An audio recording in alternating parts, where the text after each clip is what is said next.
ये पीड़ा व्यक्तिगत है, आंकड़ा मैं नहीं कहना चाहता हूं, मेरा आंकड़ा, तुम्हारा आंकड़ा, अपनी पीड़ा में आंकड़ा ढूंढिए। एक व्यक्ति नहीं है इस देश में, इस सदन में, सदन के बाहर, उस सदन में जो ये कहे कि उसने किसी जानने वाले को ना खोया हो। International brands and smart watches collection with great offers at Minutes to Style, Station Road, Ajmer, and opposite Suchna Kendra, Jaipur Road, Ajmer. The next speaker is Professor Manoj Jha. Professor Manoj Jha. शुक्रिया vice chairman साहब। कोई भाषण की शक्ल में नहीं है, एक शोक संतप्त गणतंत्र के एक अदना नागरिक समझिए या एक जनप्रतिनिधि समझिए, उसकी ओर से कुछ बातें कही जा रही हैं। और सबसे पहले माफीनामा उन तमाम लोगों को जिनकी मौत को भी हम एक्नॉलेज नहीं कर रहे हैं, जो हम जान ही रहे हैं कि वो मारे गए।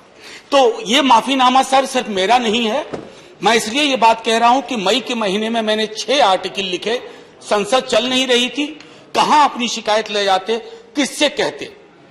मुझे भाजपा के मित्रों ने, कई साथियों ने कॉल किया, बधाई दी, मैं उनका भी एहतराम करता हूं और कहता हूं कि ये भरोसा इस सदन का है कि हम सबको एक साझा माफीनामा उन लोगों के नाम भेजना चाहिए जिनकी लाशें गंगा में तैर रही थी, किसी ने कह दिया ये, किसी ने कह दिया वो। सर दूसरी चीज, मैंने कल सेक्रेटरी जनरल साहब से ही बात करने की कोशिश की, बाकी जगह भी, किसी 2 सत्र के बीच में सर 50 लोगों की ऑबिचुअरी आज तक कभी नहीं हुई संसदीय इतिहास में। राजीव सातव की उम्र थी जाने की इस दुनिया से। रघुनाथ महापात्रा जब मिलते थे गले लगाते थे, बोलते थे जय जगन्नाथ। अचानक में वो नहीं है।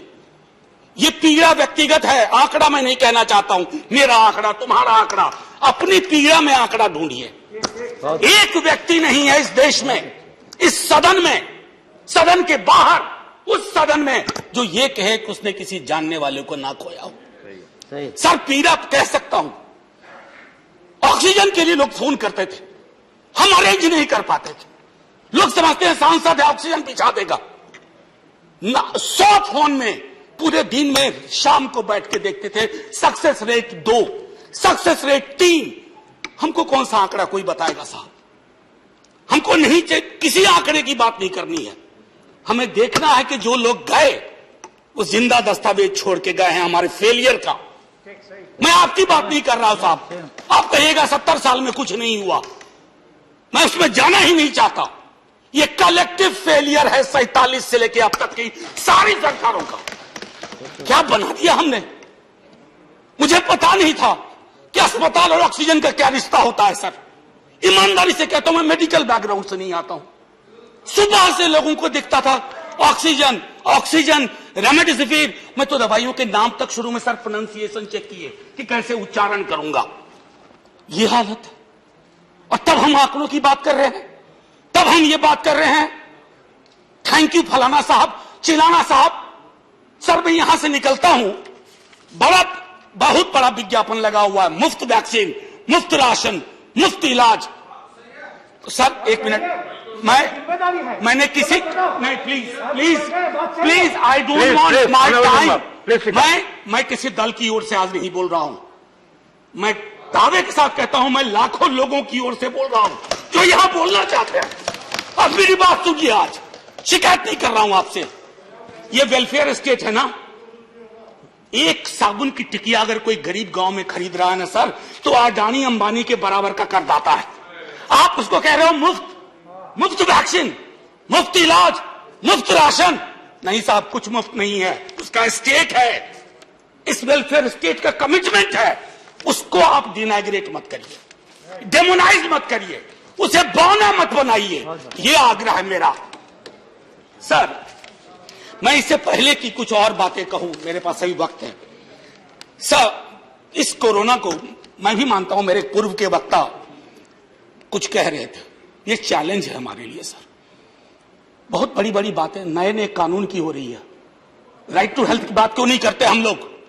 राइट टू हेल्थ, स्वास्थ्य का अधिकार, उसमें कोई किंतु परंतु लेकिन परंच नहीं, सीधे तौर पे स्वास्थ्य का अधिकार constitutionally guaranteed. Right to life के साथ लिंक करिए, किसी अस्पताल की मजाल नहीं होगी कि वो उस खिलवाड़ कर पाए उस राइट टू लाइफ का।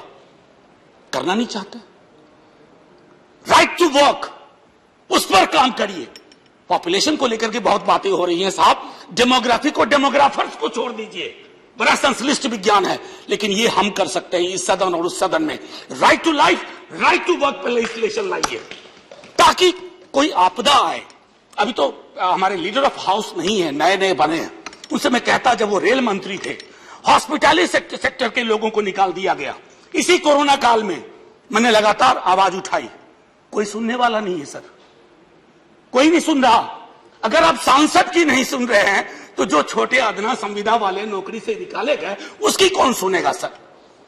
एक और अद्भुत चीज हुई इसी कोरोना के दौरान, माननीय उपसभापति महोदय, जब हाहाकार मचा हुआ था हॉस्पिटल के लिए, आईसीयू बेड्स के लिए,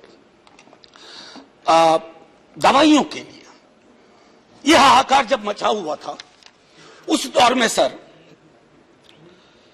कई चीजें हुई, जिसमें से एक जो महत्वपूर्ण चीज मैं जिसका जिक्र करूंगा, उस हाहाकार में सरकारें, मैं सिर्फ केंद्र को नहीं कह रहा हूं, कई राज्य सरकारें भी नदारत थी। वो 1.5 महीना कैसे बिताया है इस मुल्क ने।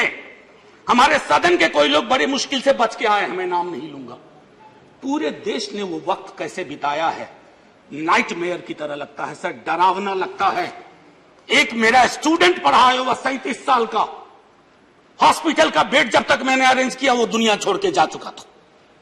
मैं इसलिए बार बार इसको इसलिए ये कह रहा हूं कि इसमें व्यक्तिगत पीड़ा को ढूंढिए, तब हम इसका निदान ढूंढ पाएंगे। मेरी नाव तुम्हारी नाव, मेरा काल तुम्हारा काल, ये तो बहुत कुछ हुआ, इस भौकाल से आपको कुछ हासिल नहीं होगा। सर बस 1 मिनट और लूंगा, जो मैं कहना चाह रहा था। सर एक खत मैंने मृतात्माओं के नाम लिखा था, कुछ कर नहीं पा रहा था, बेबसी में एक खत लिखा, जो लोग इस दुनिया से चले गए। उसमें कुछ मैंने सलाह दी थी सर सरकार से, और ये जो उस बीच में कहा गया कि सरकारें फेल नहीं की, सिस्टम फेल कर गया। अरे साहब, ये सिस्टम कौन क्या है? बचपन से सुनते थे कि सिस्टम के पीछे व्यक्ति होता है, सिस्टम के पीछे एक संरचना होती है। अगर वो सिस्टम फेल किया है, चाहे दिल्ली में या किसी गांव की गलियों में, तो वहां की सरकारें फेल गई। सिस्टम का नाम इसे मत दीजिए, क्योंकि यही वो सिस्टम बनाते हैं। धन्यवाद। और आप बस आखिरी टिप्पणी करने दीजिए। प्रोफेसर धन्यवाद, आपको ज्यादा टाइम दे चुका हूं मैंने। सर बस 10 सेकंड लूंगा। आज जय हिंद बोलने में भी वो खुलूस नहीं आ रहा है जो आम दिनों में हुआ करता है। मैं सिर्फ इतना आपसे आपके माध्यम से कहना चाहता हूं, मैंने एक शिकायत नहीं की सर, किसी से नहीं। किससे शिकायत करेंगे? आहत हूं, जगाना चाहता हूं स्वयं को भी, आपको भी, क्योंकि अगर गंगा में तैरती लाशें, सर जिंदगी में डिग्निटी चाहिए, मौत में उससे बड़ी डिग्निटी चाहिए। हमने अनडिग्निफाइड डेथ को विटनेस किया है, और अगर हमने इसको दुरुस्त नहीं किया सर, आने वाली सदियां माफ नहीं करेगी। आप बड़े बड़े इश्तहार छपवाओ, अखबारों के 4 पन्ने रंग दो, फलाना थैंक यू सर, इतिहास को थैंक यू कहने का मौका मिलना चाहिए। धन्यवाद। जय हिंद सर। अगर मेरी बात से फिर भी किसी को कष्ट पहुंचाओ, मैं उन्हीं लाखों लोगों की धन्यवाद डेड बॉडी के बिहाफ पे आपसे माफी मांगता हूं। जय हिंद। धन्यवाद। Next speaker is Sanjay Raut.